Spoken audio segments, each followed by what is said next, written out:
All right. Hey, what's up, guys? So, I've been asked to do this a while ago, but I want to do some sort of a tutorial on how to build ACs the right way.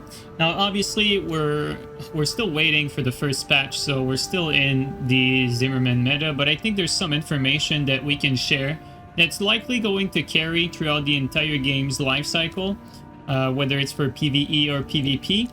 And it's the choosing parts, and so that has a lot to do with like what are the stats that are most important.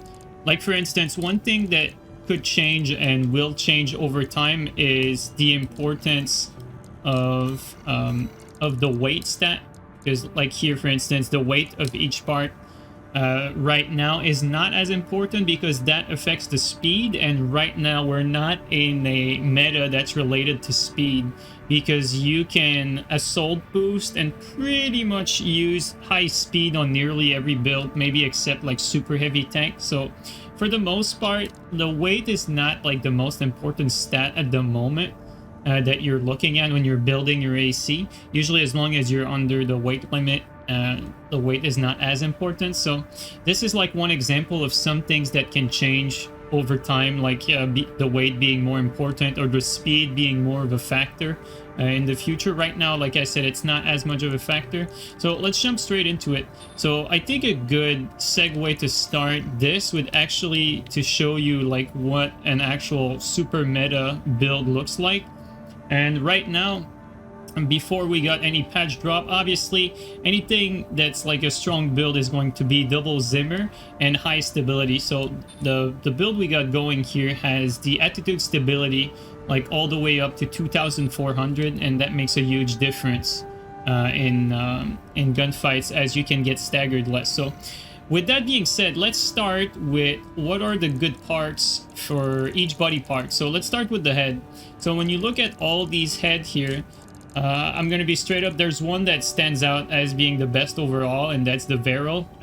You know, we've been playing with this head since the game came out for good reasons, because it has a good mix of attitude stability, AP, and defense. So the most important stats for your head, it's not going to be scan distance, it's not going to be system recovery, it's not going to be weight or even EN load. The stats you really want to look at are mostly AP, attitude stability, and kinetic defense. Also, the other two defense type are important too, but the most important one in this current meta are kinetic defense, AP, and stability. So when you're looking through heads, you want to go for something that has a lot of these. So for instance, the Basho head is another popular one, but it has low attitude stability. So for the most part, it's going to be inferior to a head like the Varel.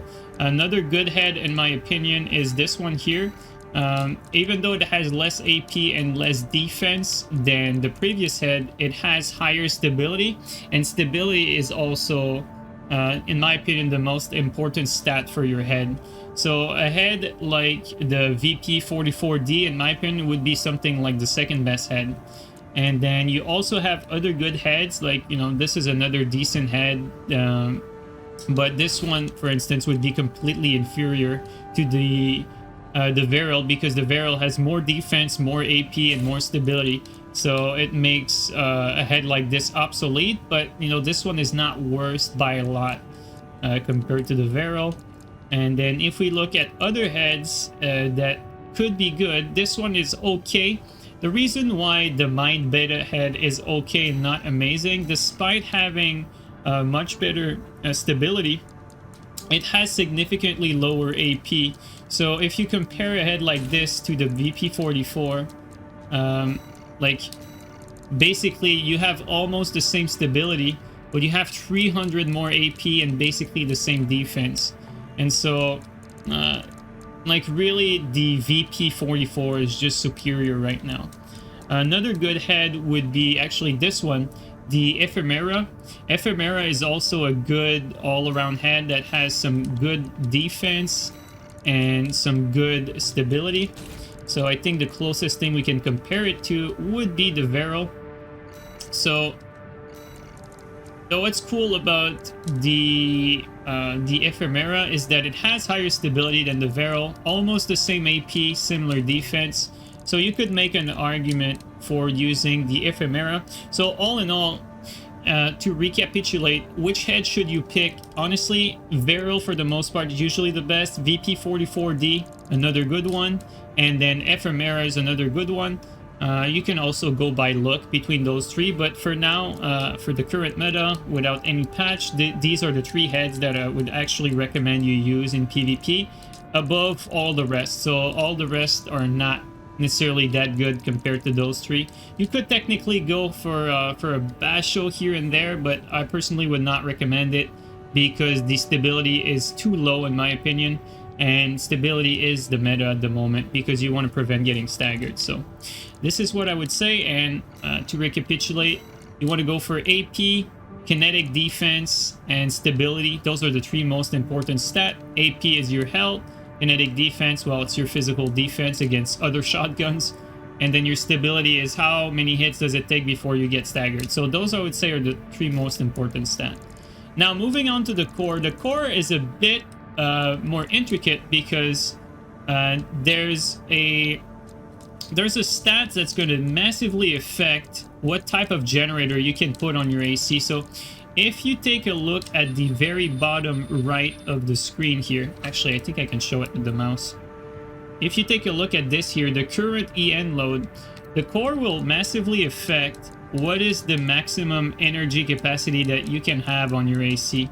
So it varies greatly from one core to the next, and you don't necessarily need to have the bar very high. It's more dependent on which generator you want to use, but for the most part, you'd want a core that has very high generator output adjective or adjacent, I don't know what they mean, or adjustment. Yeah, adjustment, there you go. Adjustment to generator EN output. So this value, the greater the final EN output of the generator. So basically this stat here massively affects which type of generator you can sneak in on your build. So that means that there's not that many good cores to choose from when you consider this stat. You're going to be more limited to the amount of cores you can use, and more often than not you're going to end up using the same core for different weight ratio. So obviously here, like I said, because speed is not the meta right now, meta is more around defense and stability. The same way we looked at the head stats, stuff like booster efficiency for your quick boost is not going to be as important, and even generator supply is not going to be as important, even though it's always good to have a good supply output. For the most part, you would still be looking at a core that has good stability, that has good output enough so that you can have the generator you want on your build, and that's also AP and defense related. So with that being said, here are the cores that stand out as being the better ones. I think the best one is, like overall, is probably the VE40A. The E40A has very good AP, very good defense, and then good stability, and also has very high generator output. So that means that you can have a lot of different weapons that consume a lot of energy on your AC. So basically you can have dual shotguns and whatever you want on your back for the most part. That's what it translates to. So that's that. Other than this core though, there's also other alternatives that could be good. This one here, the Xian this one here stands out as being particularly good, not because it has good generator output, although it's pretty good, like it's very close to the one we had, but it's because the stability is like 100 points above the core we just showed. So the fact that the stability is that high is definitely significant. Even though it has 200 less AP or about, it still has a bit more defense, physical defense, less energy defense, more explosive. So defense a bit in the same ballpark, a bit less AP, but there's a significant amount of stability that is to be gained from a core like this one, although pretty ugly, I must say. So let's switch back our head to the best one. So those are like the two good heavy core, I would say, but you could also have cores that are good medium weight core or good lighter weight core, depending on what you're going for. A good medium weight core would be something like the Mind Alpha, because the Mind Alpha again has good generator output, it has good stability and defense for its weight ratio if we compare it to like others of its kind. So another one that has good generator output would be this one, but as you see here, it has much lower stability, about 100 point less. It has much lower AP as well. If we compare it across the board to the others, it only falls short to the heavy cores. Like these are like more of the heavy type cores. But if you take a look at all the other medium-sized core, this is another heavy core. If you take a look at the medium-sized cores, they all fall short. One of the closest one being this one, which is still falling short in the category of AP, like 400 less AP, less defense, even less stability. You know, it's a bit lighter, but for how much lighter it is, it's only 1,000 points lighter, or actually 500 points lighter. It's not really worth it. And then after that, you go to these the BD cores, which are okay all around. But again, guys, if you take a look at it, what's it called? The Mind Alpha core is usually the best core all around for a medium type build. Another one that's decent is the Basho here. The Basho, a similar weight as the Mind Alpha, and also has similar stability, similar AP, similar defense, so very similar across the board. The only difference is that the generator output stats are much lower. So if you take a look here, if we were to make our AC with this core, we would not be able to, because we don't have enough energy, whereas the Mind Alpha has much better generator output adjustment. And so if you can sneak it in, you could make an argument for the Basho, but for how similar it is across the board, the Mind Alpha is just better because it's more efficient for your generator. And so that means that the Mind Alpha is going to be able to accommodate a better generator. And so when it comes to core, honestly, my suggestion is for medium and even lightweight, the Mind Alpha is very, very good. And then for heavier core, it's going to be between the VE40A and the DF Xiang. So these are the cores that I would personally suggest on your build at this current patch. And then when it comes to lighter core, you can compare these cores with the same metrics I just showed you. Basically, you want to look for something that has good generator output adjustment so that you can sneak in a good generator. Booster efficiency, honestly, not that important if I'm being honest, especially in this current meta where quick boosting is not as important as assault boosting. It's mostly about assault boosting. And then supply adjustment is also very good. That's a good stat, but that's a bonus. The stats you should be focusing on, again, attitude, stability, AP, and your defense. Okay, so let's move on to the arms. What's special about the arms is the arms, if you look at your attitude stability stat here on the top right of the screen, the stability never moves when you're changing arms. So that means that your arms do not affect your overall staggerability of your AC. Let's just change back our core here. So your arms never really affect that. And so you have another stat that's important here, which is the recoil control. Or sorry, not the firearm specialization. Recoil control is actually not that important. And then you have melee specialization. So those are like the two unique stats that you get for your arms. Now, I'm gonna go straight to the point. If you are going melee, the melee specialization stat means that the more the stat, like the higher the stat is, the more damage you do with your melee. And so that is so important that at the end of the day, you only really want to use one arm for melee and one arm only, and that's the arm that has the highest melee spec, which is this one at 158. So the Basho arms are pretty much the only arm you want to use for melee builds. And then all the other arms fall short because they do significantly less damage on melee hits. And so, I mean, it's a very simple math. If you're going melee, you're going to be using the Basho. And then if you are going for non-melee builds, now it becomes more interesting, because now you can start to take a look at stats like AP, defense as always, but also firearm spec. So the firearm spec is a bit more tricky. It's not like melee where you want necessarily to pick the highest number, because there's going to be diminishing return with your firearm specialization.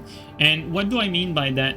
After a certain point, having high firearm specialization does not really yield real in-game benefits. And what I mean is that the moment you can already lock on at close range almost instantly, you don't really gain much more by having the stat being higher.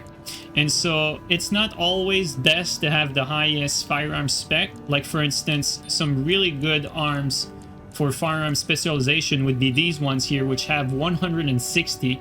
So these are the best, but they fall short in other categories such as, you know, AP and defense. But they're very good for locking onto your target easier.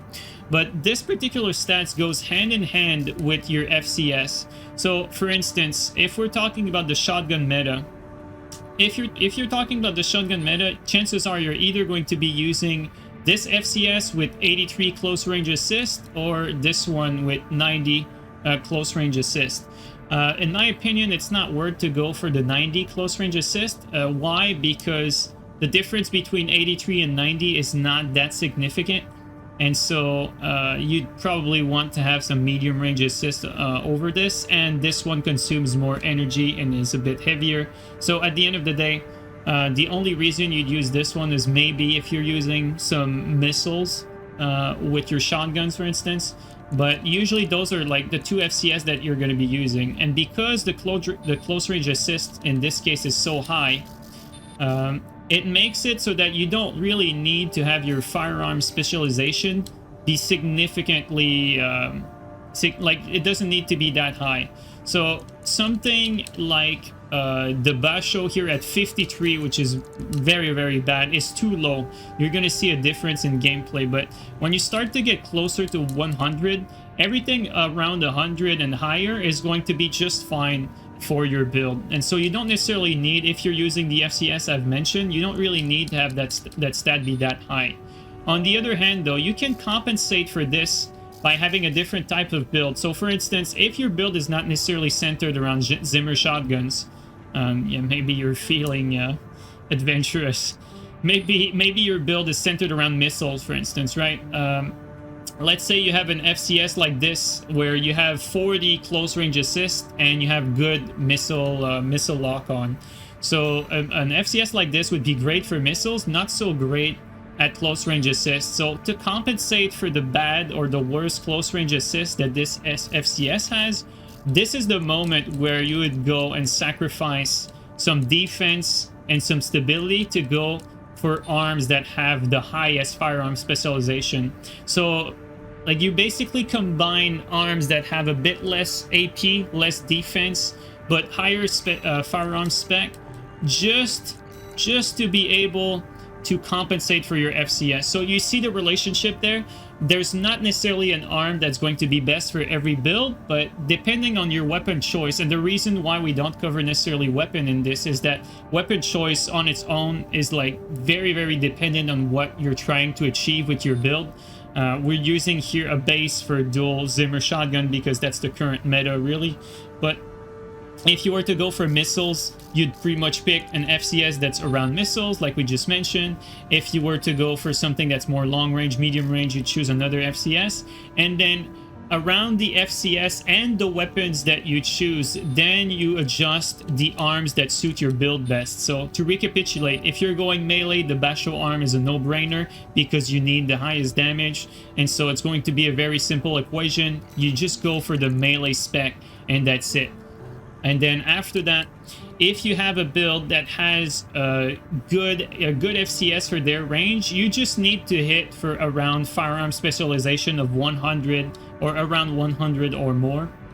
And then after that, you start to look at the AP and then the defense. So right now, for the longest, I've been using these arms, which have the best firearm specialization at 160. But recently, as the meta evolve and as my build evolve, I've been switching to the Tian Lao, which are the big boy arms. And the reason for this is that they have so much more defense and APs than the other arm. Like if you compare the AP, look at that, you gain like around like 600, 800, like sometimes like 1,400. You see the massive difference? Like these arms are so much tankier than the other arms that they make a strong argument for being used. Even though the firearm specialization might scare away some people, at the end of the day, in actual combat and actual gameplay, the firearm spec is not as important as it seems. It is important, but it's only important as long as you reach the quote-unquote threshold where in-game you can actually lock on as fast as you need to in actual combat. And that you can only figure that out by playing yourself. If you're feeling like you're missing shots at close range,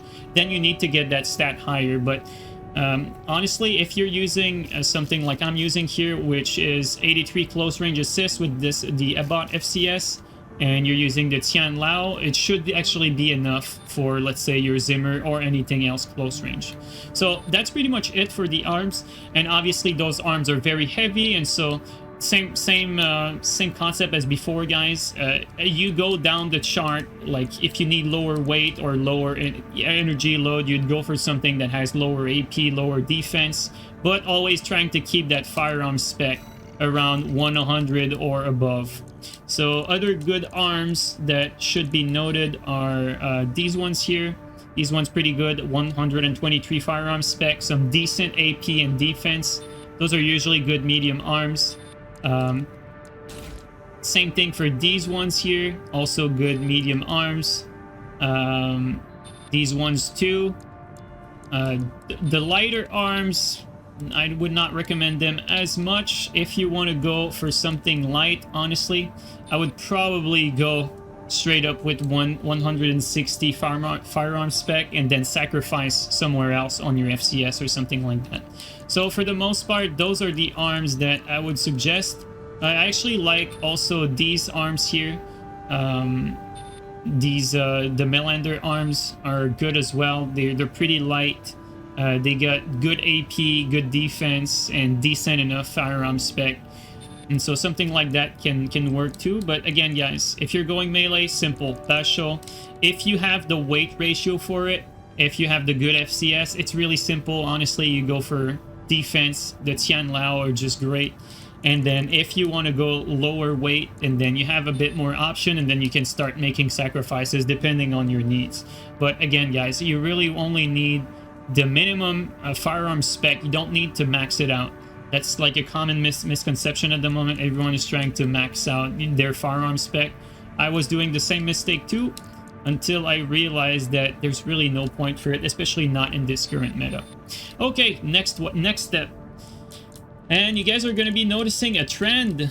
Here we got the quad legs, and the reason for quad legs is actually quite simple. Attitude stability again. Same thing for the legs. The legs, though, a bit more different because there's definitely different play styles that are related to each leg. Like, for instance, quad legs don't play the same as reverse joints. They don't play the same as tank. Even the tank legs between each other, like actual tank won't play the same as a boat, and it won't play the same as the wheelchair. So definitely different types of play style depending on the leg type. So let's just go over the play styles. Usually if you go for medium weight legs like this, for instance, all the medium weight legs usually will play a pretty straightforward game. You're going to have good mobility, but you're going to sacrifice a lot of defense and a lot of stability. At the moment, I would currently say that they are underpowered, and other than fashion, I honestly don't think there's much of a point to go for bipedal legs for the most part, which is kind of unfortunate. And then same thing for the lighter weight. You could sometimes make some builds only work on lightweight. There's definitely a lot more effort that goes into making lightweight builds work, but again, lightweight builds as of right now, they still fall short to defense and more defense and stability oriented build. And the reason is simple. Even though they are faster, they're not fast enough. Like, the difference between a heavyweight build that spec for defense and stability is like there's not enough of a difference between the speed for it to really matter. Like for instance, lightweight legs are not really that much faster than a wheelchair, for instance. So that just goes to show that there's definitely some balance problems there between leg types. So that's probably going to get addressed, honestly, in the upcoming patches for the game. But yeah, other than that, we got the heavy legs, which are also really good. Heavy legs usually would be used if your build cannot accommodate for like very heavy weapons on the back and weapons on the front. So basically, if you have like a very heavy loadout, you might go for heavy legs because you want to be carrying this loadout, but you don't want to sacrifice too much mobility, like with tank treads. Like tank treads like that, that's legitimately much slower, and you can actually get countered by different builds that are legitimately too fast and you can't catch up to them. Less of an argument for the wheelchair. The wheelchair, it's definitely fast enough so that you can catch lightweight with missiles. You can catch all types of builds. Boat, different playstyle completely. The boat can actually stay in the air forever when coupled with a coral generator, for instance. So that's like a specific thing that's to the boat legs. I've not tried staying in the air forever with other leg types, but it could be possible.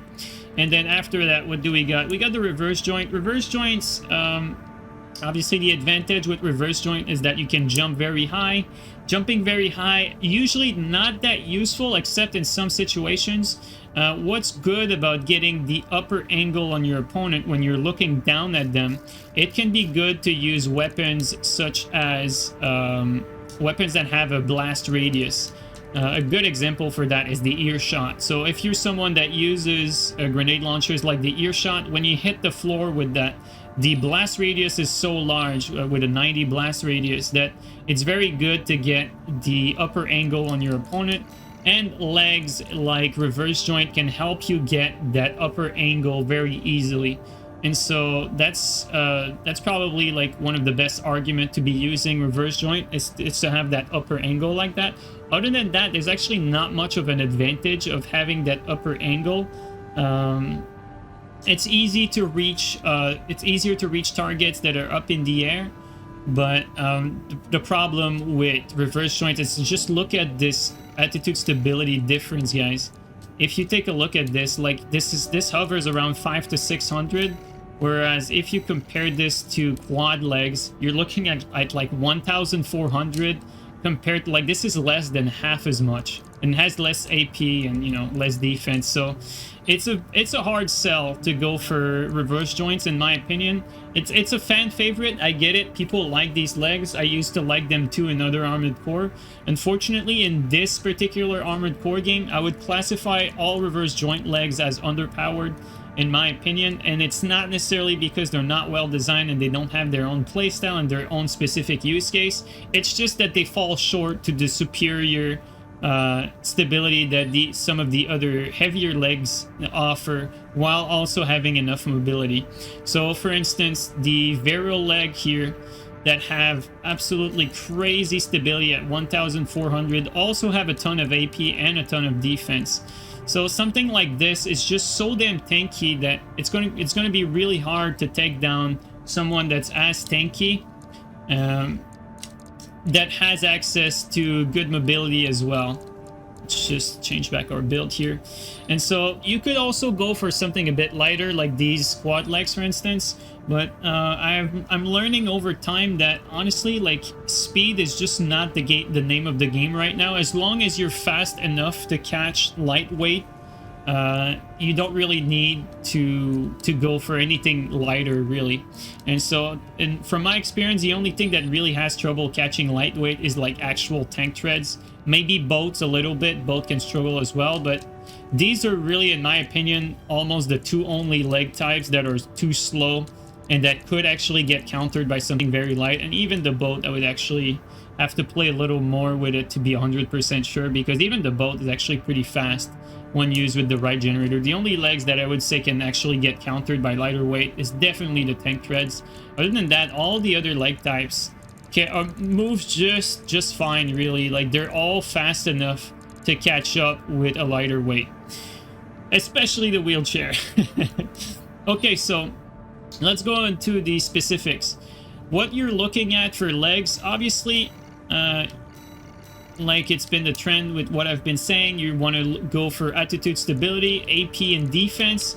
But as a bonus, you can always go for jump distance and jump height. Those two stats are not useless. They're actually quite useful. The more of these stats you got, the better.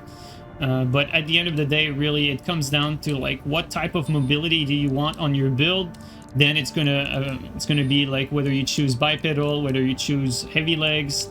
Heavy legs, usually it's going to be your choice when your build needs a lot of space for their weapons, like very heavy weapons that you need to carry, but you don't want to go for a tank, so you'd go for heavy bipedal. And then there's everything in between. And once you want to go like very lightweight, obviously there's a few choices to choose from. Again, you still want to go for attitude, stability, and AP and defense, even when you're going with lighter legs, and so that should affect your decision. And then if you want to go meta, I'm gonna be honest, guys, I actually think that the best legs are the Vero in this current meta, because the meta right now, it's really shotgun kick, shotgun kick, shotgun kick.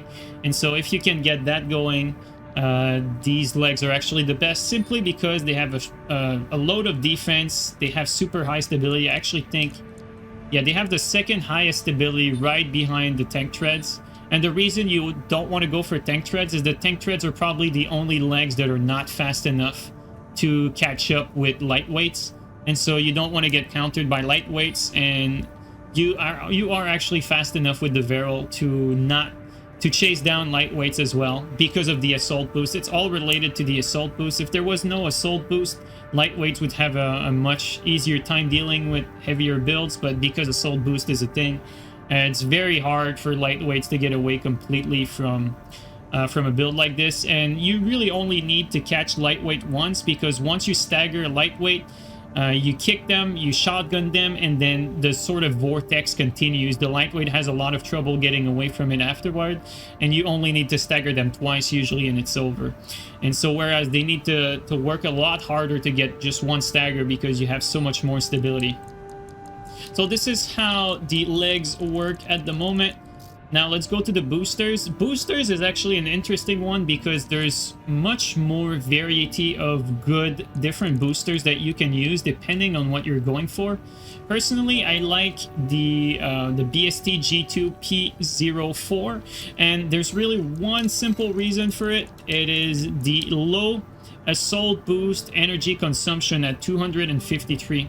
So if you compare the assault boost energy consumption, these ones have less here, but the assault boost is slower, and the normal boosters are also significantly slower. So this is like a good mix in between. And then afterward, all the other boosters are all consume a lot more for the assault boost, and are usually even slower as well. So again, guys, there's arguments that can be made for different assault boosts. Personally, I don't think having the fastest assault boost is also the best. Like this, for instance, this is a very fast assault boost with the bluer assault boost at 10,000, which is like this is significantly faster than the one I'm using. But the reason why I'm not as much of a fan of these is because the faster your assault boost is, the less time you have assault boosting in front of your target. So the idea is not necessarily to catch up to your target with assault boost, is you want to actually fight as much as possible while in assault boost. Why? Because when you are in assault boost, you deal a lot more stagger damage. So the more you can fight in assault boost, the better. So usually having lower assault boost and lower consumption is usually a good thing. So maybe in the future I'm going to start to experiment more with these, for instance, because they're actually slower and they consume less on assault boost. But I feel like there's still a middle ground to be had here, whereas you still want to be able to catch up with lighter ACs. So if you sacrifice too much speed, you're going to get to a point where it's going to be difficult to catch up with other opponents. So personally, I like these a lot. I also like These ones too, which are faster, much faster on the thrust. The BST P06 SPD, similar assault boost speed, similar consumption, but much faster thrust. The thrust is basically your sort of neutral state, like how fast you are in your neutral state. Usually I'll use these boosters for any build that's centered around speed, because having a fast neutral state is very, very useful, and I think these ones are actually the fastest in neutral state. So these are also some that I like to use, but you could actually make an argument. You could be going for something specific for your build, depending on the boosters you choose. There's also, I forgot to mention, there's also melee cancel that you can be utilizing, and so you want to go for the melee boosters that have the highest melee attack thrust, because that's going to give you like the highest forward momentum to go in there and then cancel your melee hit. So you'd have an argument to use the Kikaku if you are using a melee build and you're planning to use melee cancel. If you're trying to melee cancel, all there is to it is you start a melee attack and then you cancel your melee attack by assault boosting mid melee attack before the attack comes out, basically. So that's how you melee cancel, and so you can have some pretty cool movement with these because the melee attack thrust is very fast on these, so you can make some interesting combinations. So there's a bit more variety when it comes to boosters that can be used well. Right now, again though, I would stress that the quick boost values I would consider not as important at the moment in this current patch and at this current meta. I would say the quick boost is not as important, and it's really simple. It's because most of the time you're going to be either assault boosting or you're going to be in that neutral state. And so personally, I like to focus more on assault boost stat and the actual thrust stat. So this is how I look at boosters. And then FCS, honestly, this is very, very straightforward. I don't need to go over this too much. You know, really, like, you're going to be picking your FCS depending on the type of weapons you have. So the moment you have something that's close range oriented, you're going to be going likely for this one. The Abbot is really usually the best overall for anything close range. Even with medium range build, the Abbot is usually the best. So the only other time that I feel like you'd have an easier time using something else is for missiles. For missiles, it definitely makes a huge difference when you have this one that has 150 missile correction. So basically, the missile lock correction is the speed at which the missile lock on. So let me give you an example. If you have a back unit that is nuke missiles, very meta as well. They're very good missiles, but they take a long time to lock onto. Really, if you have a build that has nuke missiles, for instance, you'd really want to be using the FCS that has the highest missile lock correction, aka the fastest missile lock on, to compensate for your nuke missiles taking a long time to lock onto. So basically, if you're using nuke missiles, you'd be using this FCS that has 150 missile lock correction. So that's one. So basically, you can go in between depending on your needs, as much as you can go for like something in between, like the Talbot is also not bad if you're using a mix of melee, medium range, as well as missiles. It's a good in between, in my opinion. But honestly, guys, this is pretty self-explanatory. Honestly, there's not that many long-range options at the moment in the game. Like, I'm not really sure, like, other than linear rifles, and even then, like, I'm not really sure what you would be using at long range, because the problem with long range stuff is that most of the bullet velocity in this game is just simply not going to hit your target unless your target is standing still. And so there's really not that many cases where you'd be using your long range assist. It's really mostly about close range and medium range assist. So those are usually the stats you want to be looking at. As multi lock-on is also fairly useless. This is more like a PvE type of stat. So basically, missile lock-on correction, medium range, and close range are the stats you're going to be looking at the most. And yeah, those are pretty self-explanatory. Always, depending on your need, you're going to be choosing between these FCS. But for the most part, honestly, it's going to be between the Albut and the Talbot. And then the FCS that has like very high missile correction as well, depending on if you're using a missile build. All right, more interesting stuff. Let's take a look at the generators. Generators is also another tricky one because there's a lot of different playstyles depending on the generator. Let's start with the most peculiar one, the big coral gen. So the big coral gen, what's special about it is the post-EN recovery supply here.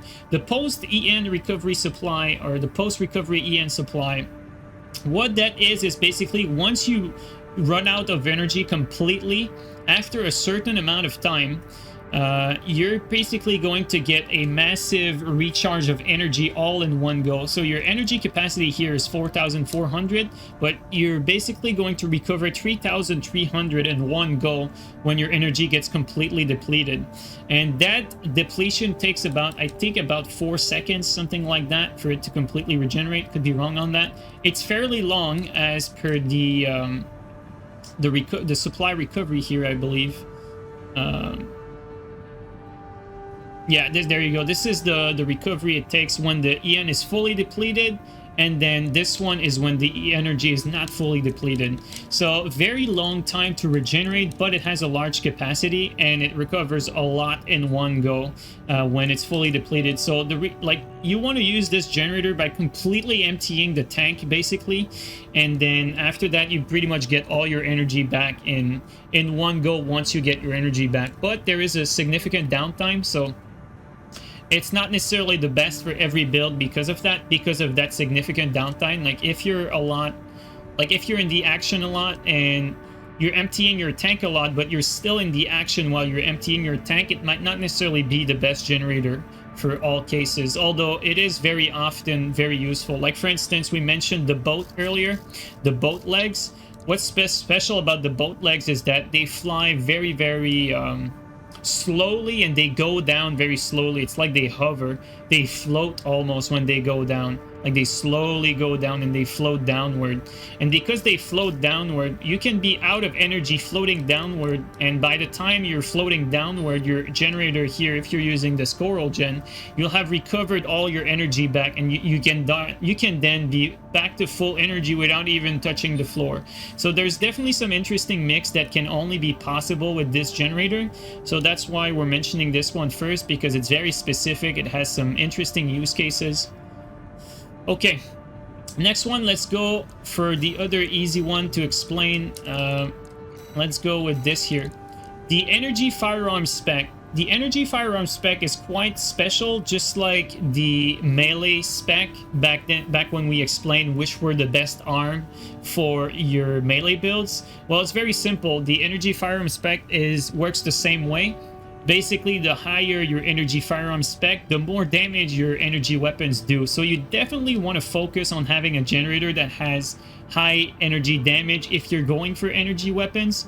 Although, if you're going for something like this generator here, you really do not have a lot of headroom for energy output. Like if you compare the energy load at the bottom right of the screen, if you compare between generators, you'll notice that the generator that has very high energy damage usually has very low energy load. And so yes, it's good if you can sneak in that generator that does the highest amount of energy damage when you're using energy weapon, but it's not always the case. So you'd likely go for like the second best one, and so on and so forth, right? So this is really how it goes. If you're using energy weapons, you just want to go for the highest possible energy firearm spec usually. And then usually it's not possible to go for the 151 simply because this is it's extremely hard to fit a lot of energy weapons with this generator, so you're likely going to be using the second best one or like another one and so forth. So that's for the energy firearm spec. And then after that we got what I call the good overall, or like rounded generators. Usually they're pretty heavy, but when looking at generators like this, for instance, this one, the DFGN08 Sun Tai, this one, for instance, has very high energy capacity, very high energy recharge, good supply recovery, and then And it has poor post-energy EN supply and poor energy firearm, but is basically a generator that has very high capacity, good recharge. And so if you're someone that manages their energy well, that does not empty the tank, a generator like this will usually serve you best, simply because it has good overall stats in all energy department. And so this is like a good generator that you'd be using like mid-battle and combat and whatnot. Another good one is this one here. Usually if you cannot use this one because it's very heavy and does not have the best energy output, you'd likely be going for something something like this here, which has also still decent, not so great energy capacity, but still good energy recharge, still good recovery supply, still good post-recovery energy supply, which is another stat that's kind of important.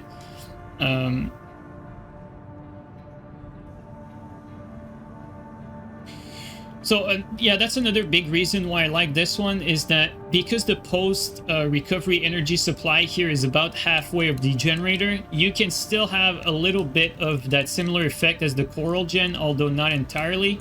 But it gives a similar feel as the Coral Gen without the downside of having to wait forever if you don't empty the tank. So basically, like it has a bit of an in-between between a generator like this and a coral generator, if you may. So these are pretty much the generators here. Obviously there's always in-betweens, but again, like if we go over the stats for the generators in a more explicit manner, the energy capacity is basically your total amount of energy, your entire bar.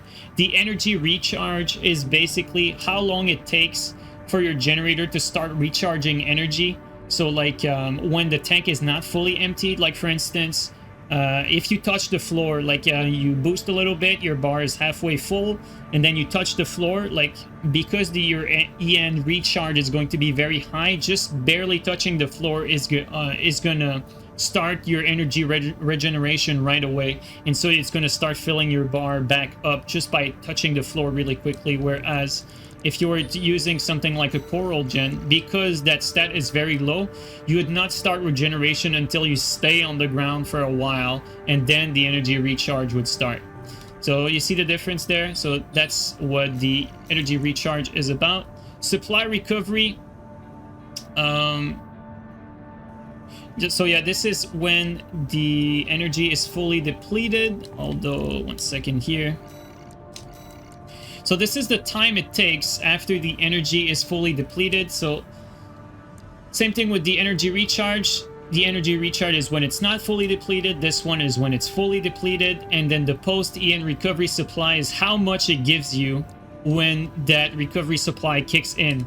So basically here it means that it takes a while for the energy supply to kick in, but the supply when it's empty, when it kicks in, it gives you a lot basically. So when you compare that to this, for instance, when you compare that to this, it still takes a decent amount of time when you're fully empty. It still gives a decent amount, but it gives that decent amount faster than, let's say, the Coral Gen. But if you compare that to something like this here, so this here would give you your energy back much faster at 625, but it would give you less at 810, for instance. But your energy capacity total is higher, your energy recharge is higher. So obviously there's no like perfect generator, but like this, for instance, this might look appealing because your supply recovery starts very fast, but if you look at how much it gives you, it only gives you 200. So it starts fast but doesn't give you much. So you could try to make different use case for different builds, but personally the generators I like are either the Santai, the VP20C, and the Coral Gen. Usually those are the three generators that I mostly use. I might make a use case for different ones. Like I said, if I'm using an energy build, I'll try to go for the energy firearm spec. But for the most part, those are some of the most important generator that I would be using and I would be considering.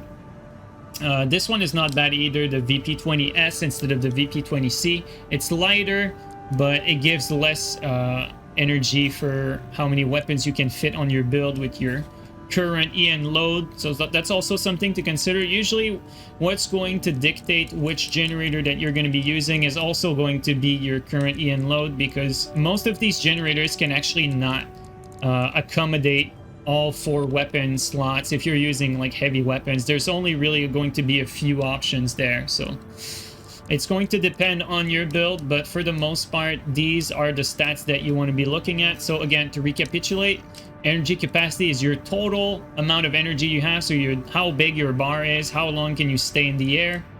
Your energy recharge is how long does it take for your energy recharge to kick in once your energy is not fully depleted. And then the supply recovery is how long does it take for your recharge to kick in when your energy is fully depleted. And then your post recovery is basically how much do you get when your energy is fully depleted and you get that recharge, like how much do you get in one go.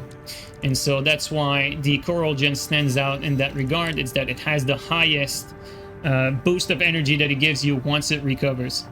Okay, so these are pretty much all the generators and all the stats you want to be looking at. And then we got the expansion slot. Very straightforward. The expansion slot is literally assault armor, pulse armor, and then you still got terminal armor. Personally, I would say either assault armor or pulse armor, depending on your build. Pulse armor is basically the shield that you activate that lasts a 10-second, I believe. Something like that. I don't know if it's actually seconds, but it says the duration is 10. But yeah, honestly, you'd be using pulse armor when your build is not necessarily close range or your build is hard to stagger. So you pretty much make your opponent have to restart the stagger bar when you activate the pulse armor, because your shield is basically going to let your stagger bar cool down while the shield is up. So that's usually how you want to use the pulse armor. Assault armor, I mean, it's quite obvious. You just blow yourself up once your enemy is close to you. A good use case for assault armor is when you get staggered and your enemy is right next to you. You can Uno reverse card them and just assault armor them, and then you stagger them and then you get the edge on them. I don't know which of these two is actually better. It might depend on the build, but I'm not really sure that pulse armor is inferior to... I don't know if assault armor is actually better in every case, is what I'm trying to say, because the fact that assault armor can be used so fast out of stagger at close range, and not to mention also, if you see someone doing a pulse armor next to you, the assault armor will rip right through the pulse armor. So that's definitely something to consider. Like, there could be a case where someone would argue that assault armor is always better than pulse armor, and they might be right. I'm not convinced yet. I think there's still a good use case for pulse armor, especially when not close range. But yeah, honestly, it's going to gravitate mostly around pulse armor and assault armor. I think terminal armor is not a good idea because it doesn't last long enough, and even though you're not going to penetrate the terminal armor, usually you'd kind of want to use pulse armor at this point and just not wait until the very end of the fight when you're 1 HP to be using your shield. Just use your shield when your stagger bar is starting to get full instead. That's a much better use case than terminal armor, in my opinion. And then pulse protection, I've not really seen anyone use it because it just creates a massive barrier. I'm not really sure if this is very useful in PvP, maybe in some PvE missions, but I've not really experimented with it, so I don't want to tell you it's useless because I haven't played much with it, but it does seem pretty useless on paper. So what I would recommend is honestly assault armor or pulse armor, depending on your build. If you have a build that's very tanky, I think there's definitely a strong argument to be made that pulse armor lets you reset your stagger bar, so that's a good use case for it. And then assault armor can honestly be used on pretty much any build, because the moment you get staggered by Zimmer, especially in this meta, usually assault armoring out of getting stunned is as good of a strategy as any other. So and then we can take a look at weapons, but the weapons, it's too different. There's too many different choices of weapons, different strategies you can go for. We're not going to touch on weapon today as we already went through all the parts, but for the most part, the weapons are either you go with the meta, the double Zimmer, or you try to, you know, create something of your own. create your own meta, try out different things, try to build your core and your mech around your weapon choice, usually, not the other way around. So usually if you're making a build, you'd be picking the weapons you want, and then you adjust the rest of your AC in relation to the weapons you're using. So you start building your AC from the weapons to the cores, to the internal parts, to the core and whatnot, right? So this is usually how you create a good build, and this is how you make something that's good in PvP and that's even good in PvE as well. So I hope this guide was useful for you guys, especially those who are still not as familiar with all the systems that this game has, you know, all the stats and everything. But it's not as complicated as it seems. It definitely got toned down a lot as well. But these are the stats you want to be looking at when you create your build. We did not go over like stuff like weight limit for legs and that sort of stuff, but this is the stuff that I consider like pretty self-explanatory. Obviously, when you're building your AC, you don't want to be overburdened, and you don't want to have energy deficiency for your energy load. So those are obviously two things that you want to be looking at. But I consider that you guys probably know these two things already. So that's it. I hope you guys enjoyed this tutorial, and I will catch you guys up later. Take care, everyone.